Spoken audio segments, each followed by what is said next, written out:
A girl named Becky, along with her husband Dan and her friend Hunter, are into extreme sports. During one of the rock climbs, Dan makes a mistake and dies.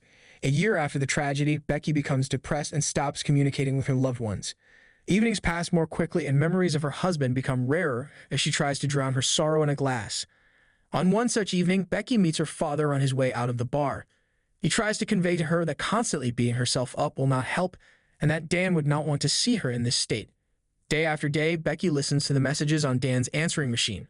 But soon the number becomes inactive and Becky realizes she will never hear her husband's voice again. This pushes her to think of the easiest way out. But suddenly a phone call rings. Hunter says that Becky looks really bad and it's time to get back to normal. She offers Becky an idea that she may not like, but asks her not to turn it down right away. There is a tall abandoned B-67 tower 6 hours from their location. Hunter wants to climb it and suggests Becky go with her. The location is perfect for scattering Dan's ashes. Becky refuses at first, but agrees the next day. Hunter is very happy that Becky has made the right decision and they head to the tower. On the way, the girls stop at a roadside hotel.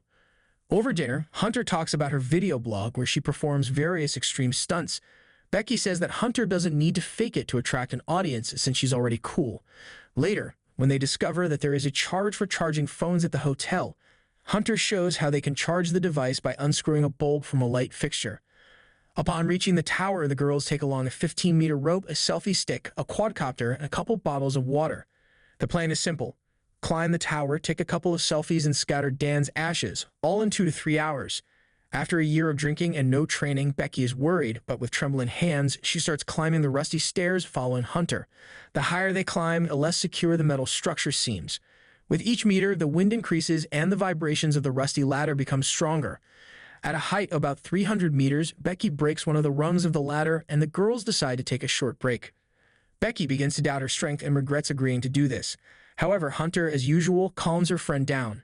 After a short rest and a sip of water, the girls continue the climb. After reaching the 500-meter mark on the inner staircase, the extremists move on to the even more precarious outer staircase leading to the observation deck. This staircase looks even more worn and fragile, as if it is only holding on by word of honor. Becky's fear increases with every meter she walks, and she asks Hunter to go back.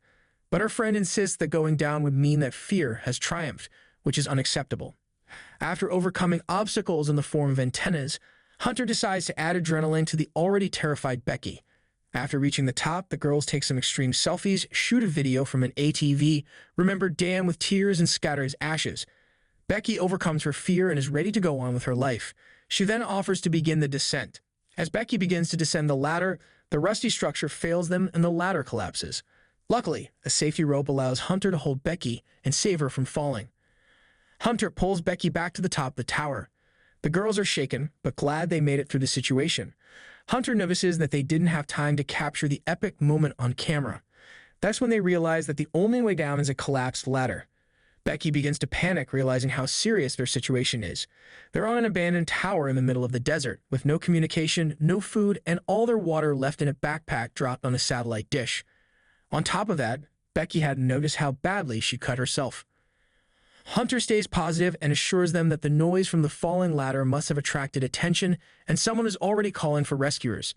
5 hours later, the girls begin to suspect that there will be no help. Hunter recalls that her phone was definitely picking up a signal at the bottom as she saw notifications on Instagram. But they aren't sure at what altitude the connection was lost. Hoping that the connection was lost near the top, Hunter ties her phone to a rope and lowers it down to catch a signal. But this brings no results. Becky suggests writing a text message to be sent as soon as there is a connection. They put the phone in their sneakers, wrap a push-up around it, and drop it down. Not knowing if the message was sent or if the phone crashed, they are left to wait and hope for the best. A little later, Becky notices a tattoo on Hunter's leg. At that moment, Hunter, looking through binoculars, notices a man with a dog. The girls start screaming as hard as they can, but the 600-meter distance prevents them from being heard. Becky starts taking off and throwing his sneakers, and at one point the man notices his dog reacting to the falling shoes. However, he does not pay attention to it and walks away. Becky decides to use the flared gun found in the crate, but Hunter stops her by pointing at the vans in the distance. There's obviously someone there, and the shot is best left until dark so the flare gun will be more visible. While waiting for dark, Becky rewatches the videos with her husband and notices Hunter looking enviously at their couple. At that moment, Hunter reports that the people near the vans are getting ready to leave and asks Becky to launch the rocket. Look, give it to me. The two men notice the flare shot and flashlight light from their phones and start moving towards them, realizing that the girls are trapped upstairs. However, Hunter notices that the guys are in no hurry to rescue them. They just steal the car and the girls came in. Becky sees the tattoo on Hunter's leg again and tells the story that her husband Dan never said "I love you." He used the code 143, which is tattooed on Hunter's leg. This is when Hunter admits that she slept with Dan. Their affair lasted about 4 months. Hunter apologizes to Becky and explains that Dan was the initiator of their relationship. She cut off contact with him some time later, but after his death, she was unable to be a reliable support for Becky due to guilt. Becky notes that it's been 24 hours since the phone reset, and the conclusion is one. Either Hunter's 60,000 subscribers don't care or the message never got through. Hunter suggests trying to retrieve a backpack snagged on a plate to get water and a quadricopter.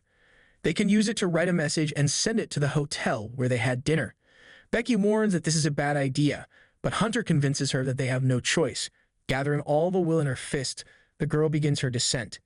In the end, Hunter is only a few meters short of reaching her backpack. She decides to unhook herself from the rope to go even lower and, swinging properly, jumps right onto the plate.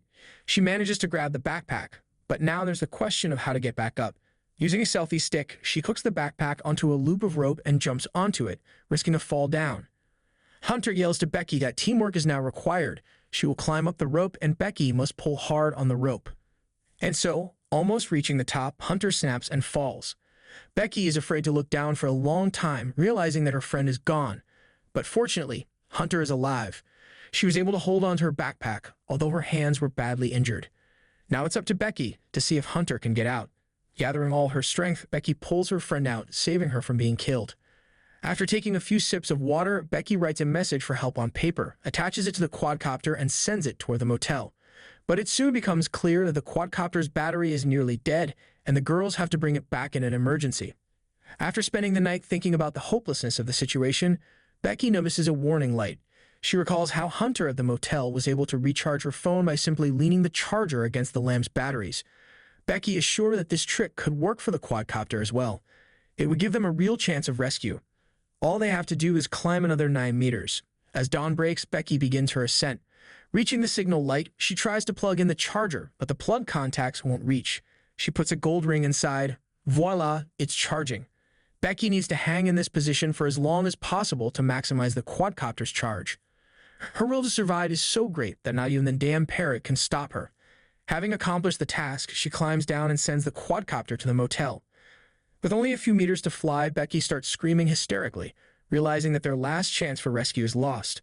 Surviving even this night will be next to impossible, let alone waiting for help later. Becky decides to throw her phone away in hopes that the message will still send and the phone won't break. She asks Hunter for her sneakers, but her friend suddenly says her shoes aren't here. Becky doesn't realize what's going on, and then Hunter admits that she's already dead. The moment Becky was pulling her out, Hunter snapped and fell onto a satellite dish. Becky was just afraid to admit she was alone, so she imagined Hunter was fine. But now she has to face the truth. The next day, Becky sits motionless while a vulture pecks at her thigh wound. Suddenly, she grabs the parrot by the head, kills it, and eats it to replenish her strength. After refreshing herself, Becky climbs down the rope to Hunter's body, dials a message on her phone for her father, saying that she is stuck on the tower and needs help immediately. She then puts her phone in her sneaker, and then in Hunter's body and drops it down. In the evening, Becky's father gets the message, notifies all services, and rushes to the tower where a bunch of rescue vehicles have already gathered. At first, the father can't find his daughter, and as he sees the rescuers wrapping the body in a body bag, he realizes he's probably too late. At the last moment, however, he hears Becky calling for him from the ambulance.